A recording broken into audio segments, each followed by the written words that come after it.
Hello Year 2s, I have been so excited all weekend to read another chapter of our story. So, can you remember what we found out last week? Well, we started off with Sophie in her bedroom and she was looking out the window, wasn't she? And that's when she saw the BFG. And then they locked eyes and he came over and he snatched her, and then he took her on a bit of a strange journey which she thinks involved flying.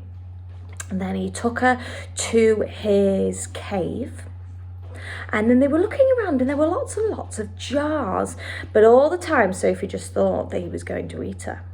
But then in our last chapter on Friday, we found out that actually he was a big friendly giant, and that's what the letters in his name stood for.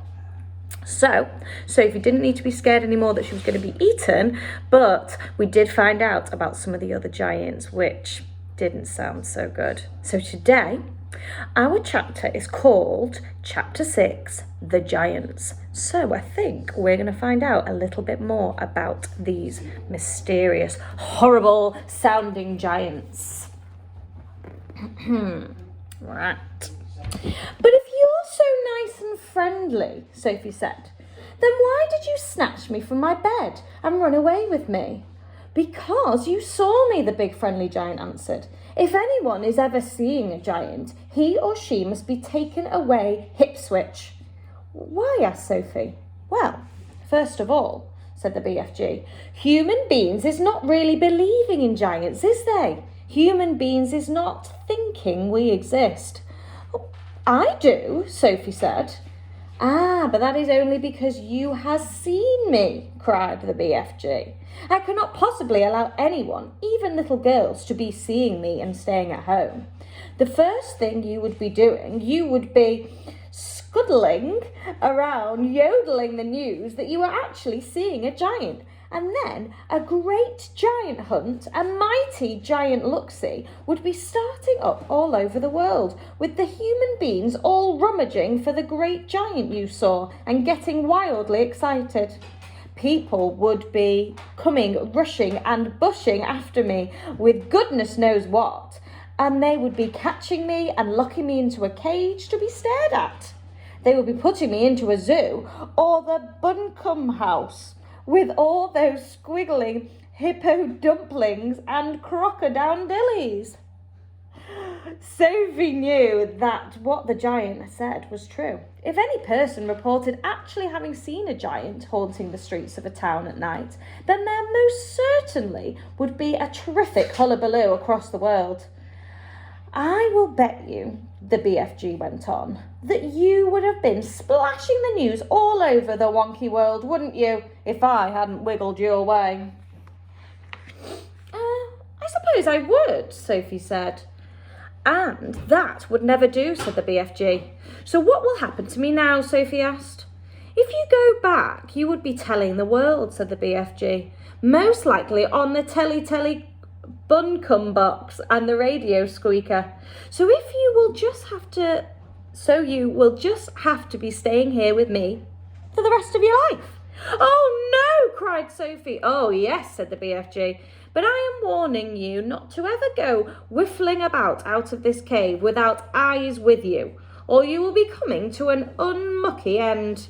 I is showing you now who is going to eat you up, if they is ever catching even one tiny little glimpse of you. The big friendly giant picked Sophie up off the table and carried her to the cave entrance. He rolled the huge stone to one side and said, Peep out over there, little girl, and tell me what you was seeing. Sophie, sitting on the BFG's hand, peeped out of the cave. The sun was up now and shining fiery hot over the great yellow wasteland with its blue rocks and dead trees. Is you seeing them? The BFG asked.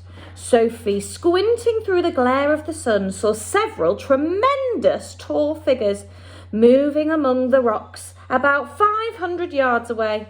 3 or 4 others were sitting quite motionless on the rocks themselves. This is giant country, the BFG said. Those is all giants, everyone. It was a brain-boggling sight. The giants were all naked, apart from a short skirt around their waists, and their skins were burnt by the sun.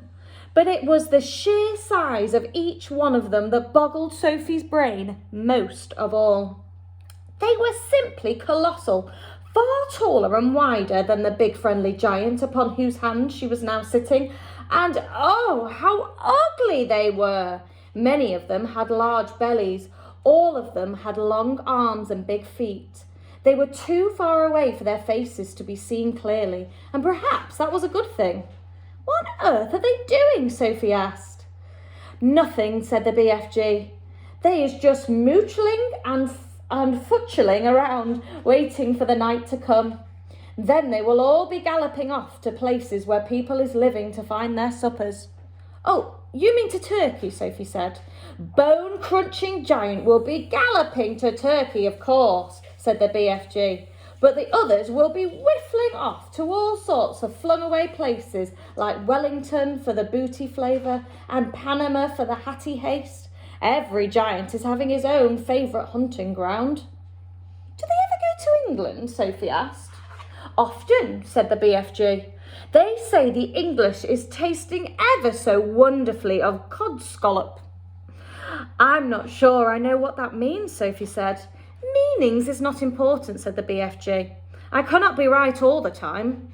Often, I is left instead of right. And are those beastly giants over there really going off again tonight to eat people? Sophie asked. All of them is guzzling human beings every night, said the BFG.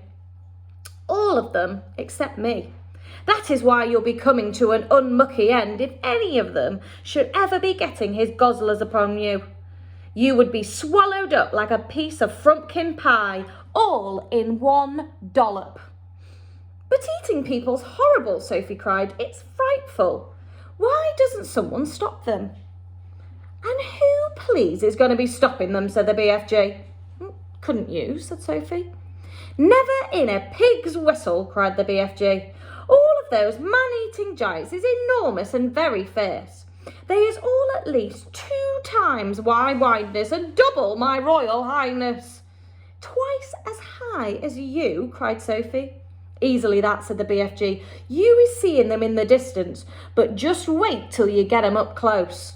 Those giants is all at least 50 feet tall with huge muscles and cockles alive-oh. I is the titchy one. I is the runt. 24 feet is puddle nuts in giant country. You mustn't feel bad about it, Sophie said. I think you are just great. Why, even your toes must be as big as sausages. Bigger, said the BFG, looking pleased. They is as big as bumplehammers. How many giants are out there? Sophie asked. There are 9 altogether, whispered the BFG. That means, said Sophie, that somewhere in the world, every single night, 9 wretched people get carried away and eaten alive. More, said the BFG. It is all depending, you see, on how big the human being is. Japanese beans is very small, so a giant will need to gobble up about 6 Japanese before he's feeling full up. Others, like the Norway people and the Yankee Doodles, is ever so much bigger, and usually 2 or 3 of those makes a good tuck-in. But how do all these disgusting giants go to every single country in the world? Sophie asked. All countries except Greece is getting visited sometime or another, the BFG answered. The country which a giant visits is depending on how he's feeling. If it is very warm weather and a giant is feeling hot as a sizzle pan, he will probably go galloping far into the Frisbee North to get himself an Esquimau or 2 to cool him down. A nice fat Esquimau to a giant is like a lovely ice cream lolly to you. I'll take your word for it, Sophie said. And then again, if it is a frosty night and the giant is frigid with cold, he will probably point his nose up towards the sweltering hotlands to guzzle a few Hottentots to warm him up. Oh, how perfectly horrible, Sophie said. Nothing hots a cold giant up like a hot Hottentot, the BFG said. And if you were to put me down on the ground and I was to walk out among them now, Sophie said, would they really eat me up? Like a whiff-swiddle, cried the BFG. And what is more, You was so small, they wouldn't even have to chew you. The first one to be seeing you would pick you up with his fingers and down you'd go like a drop of drain water. Let's go back inside, Sophie said. I hate even watching them. And that is the end of chapter 6.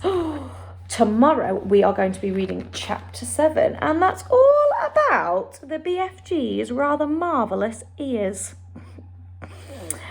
Thank you so much for joining me today, and I will see you next time for another story where we get to find out more about the adventures of the BFG and Sophie. See you soon. Bye.